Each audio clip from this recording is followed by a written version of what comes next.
Hello and welcome back to Pod Popper's Place and another Team Tiny Hop. This month we are featuring Crescent Creation Digital Designs. You can follow along on the hop by searching for hashtag Team Tiny Crescent Creation Hop 2.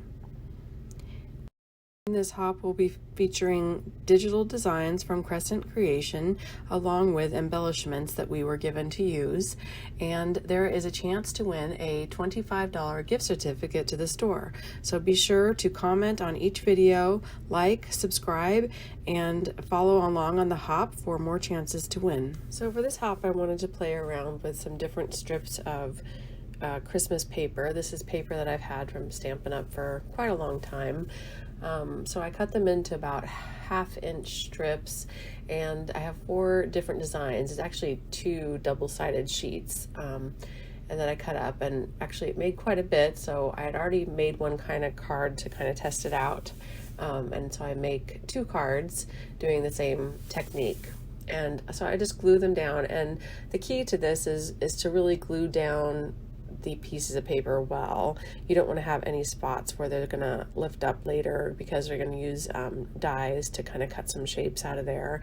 And so if any of the shapes cut where the paper isn't stuck well, then it will pull up. And I had that happen with the first attempt that I made, but I was able to find the little tiny pieces and glue them back into place.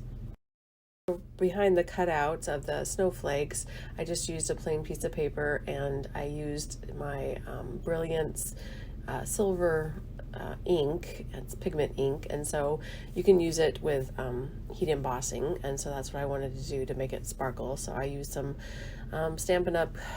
Diamond glitter dust, very old product, but there's lots of different fun sparkly embossing powders you can put on there, and I heat embossed that. And I didn't cover the whole sheet because I really only needed it to show behind where the snowflakes were, so I didn't need to waste any extra ink or anything to make it work. I think one of the biggest challenges with this technique is that everything wants to start warping, and like the glue with all the paper strips and then the heat embossing on the other paper. But one thing you can do to make it less warp is to use a double-sided adhesive sheet to glue the paper strips down, and then that will give you less warping on that sheet, so that it'll lie a little bit flatter. But that was the biggest problem I had with this, was the warping.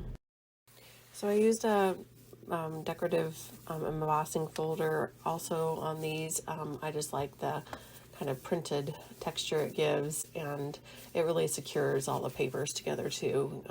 Makes it kind of feel like one solid piece. And I colored these off screen, and then I added some distress stickles to the little penguins' hats and some glitter, and had to let those be set aside and dry. So my plan for these was to use the A2 clear envelopes. They're from Honey Bee Stamps, and they're specifically for A2 size cards, and I use them, you know, to keep my cards nice and clean and organized and with an envelope and everything. But I wanted to use it as a shaker envelope, and it works pretty well, but it does have a lot of static in it, and that's hard to get rid of in an envelope like this. And it is a little bit bigger, of course, than the actual A2 size card, and I didn't like the extra plastic on the side, so I taped it down on the side and taped it at the top behind, which worked really well, but it just didn't give the bits as much room to shake as I would have liked. But the bigger problem was that the penguins kind of stuck up the way I had put them on the card. I had used a little bit of foam tape, and so that everything was getting stuck behind the penguins and wasn't really moving well. And so I ended up taking that one apart and not making it a shaker card, and just leaving the polar bear one as a shaker card, because everything was nice and flat on there. So and then you can see I added the little bits, and they had sent, Crescent Creation had sent me some little snowman clay embellishments, and they're super cute. And so I mixed those with some red sequins and some silver sequins and just little beads that I had, because I wanted to try and get it to shake really well. So I'm happy with how these turned out. This is just an idea that I had, and I really wanted to use like a background die cut, because I really wanted to cut up the background more than I did, but I didn't have a Christmas themed background die cut, so I just ended up using the snowflakes, which I thought turned out really cute, and I was really happy with these. And I really love the little penguins, and they have some good sentiments with this this set. It's called Together for the Holidays, I believe. And I did use my brother's scan and cut to get everything out, and that worked really well, except for the sentiments.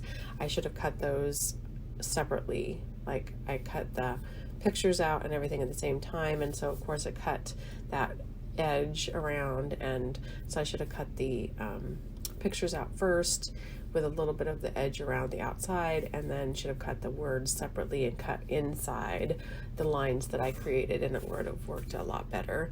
But you know, live and learn. I just trimmed it down and it worked just fine. So I hope you enjoyed this video. I apologize for my voice. I'm just getting over COVID. So it's been a battle kind of getting my body back to 100% health. But I'm doing well, and I'm glad I was able to get this together in spite of it. And I hope you enjoyed, and please follow along in the hop, subscribe, like, that would be so awesome. Please leave comments. A link to everything I've used that's still available will be down in the description box, along with a link to our sponsor, Crescent Creations. Thanks so much.